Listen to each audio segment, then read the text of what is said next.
नमस्कार बंधुरा दीदिर रान्नाघर with blog चैनेले आपनादेर प्रत्येकके स्वागत। देखुन आजके निये चले एसेछि एकदम निरामिष काँचा कुमड़ो दिए दूध कुमड़ोर रेसिपि। रान्नाटा देखते जतटाई सुंदर खेतेও ठीक ततटाई सुंदर। तो आमी आजकेर এই একদম সহজ দুধ কুমড়োর রান্নাটা কিভাবে করলাম চলুন দেখে নিই। তো দেখুন দুধ কুমড়ো বানানোর জন্য প্রথমেই আমি কড়াইতে তেল গরম করে নিয়েছি। এবার ফোড়নে দিয়ে দিচ্ছি একটা শুকনো লঙ্কা আর দিচ্ছি অল্প একটু আস্ত জিরে।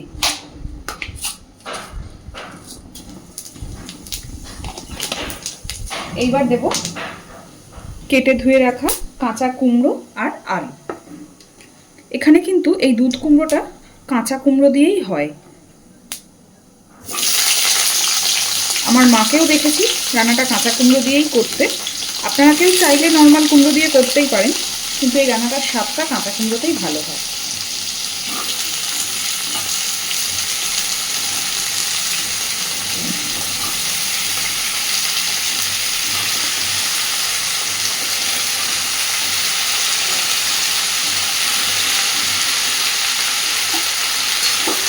খুব ভালোভাবে এবার কুমড়ো আর আলুটাকে একটু ভাজতে থাকবে।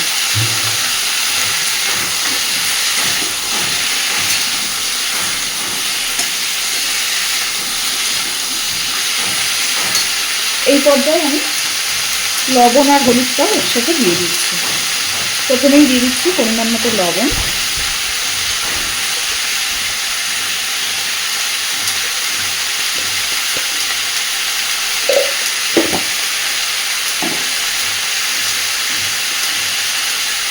এবার দিচ্ছি হলুদ গুঁড়ো,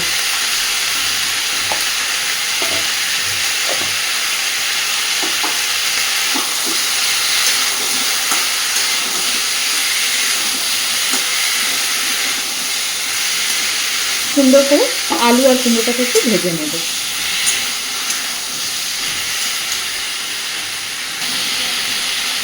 দেখুন আমি কুমড়ো আর আলুটাকে একটু ভেজে নিয়েছি। যেহেতু নিরামিষ তরকারি আমি এখানে অল্প একটু চিনি দিচ্ছি। যদিও কুমড়ো মিষ্টি তবুও আমি সামান্য কয়েক দানা চিনি দিচ্ছি, আপনারা চাইলে না দিতেই পারেন।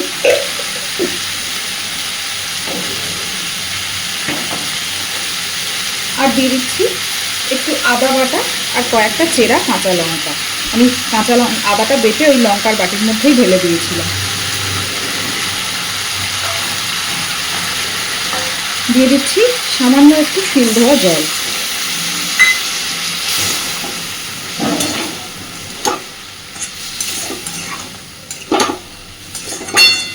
আমি কিন্তু এই তরকারিটাতে আর কোনো রকম কোনো মশলার ব্যবহার করব না।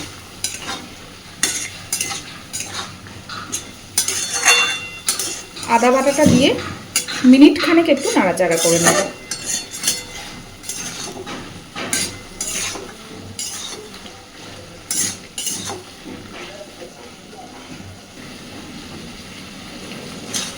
একটু নাড়াচাড়া করে আদা বাটাটাকে খুব ভালোভাবে মিশিয়ে দিয়েছি। এইবার দিয়ে দিচ্ছি জল। এখানে আমি জলটা খুব বেশি দেব না, কারণ যেহেতু দুধ দিতে হবে।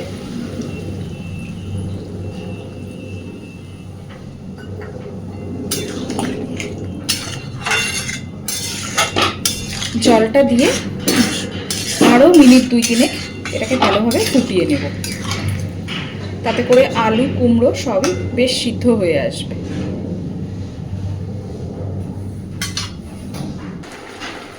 দেখুন আলু কুমড়ো সব কিছু খুব সুন্দরভাবে সিদ্ধ হয়ে গেছে, জলটাও বেশ অনেকটা শুকিয়ে গেছে। এই পর্যায়ে আমি দিয়ে দেব 1 কাপ পরিমাণে দুধ। আমি এখানে আমার তরকারির পরিমাণ অনুযায়ী 1 কাপ দুধ ব্যবহার করছি। আপনারা আপনাদের তরকারির পরিমাণ অনুযায়ী দুধের পরিমাণটা কম বেশি করে নিতে পারেন। দুধটা দিয়ে জলের সাথে প্রথমেই আমি দুধটা দিইনি, কারণ দুধটা দিয়ে খুব বেশিক্ষণ ফোটাবো না, তাই দুধটা দিয়ে এখানে আমি 1 কাপ দুধ দিয়েছি। ভালোভাবে এবার মিশিয়ে দিলাম। জাস্ট মিনিট 2 মিডিয়াম ফ্লেমে দুধটাকে হালকা একটু ফুটিয়ে নেব।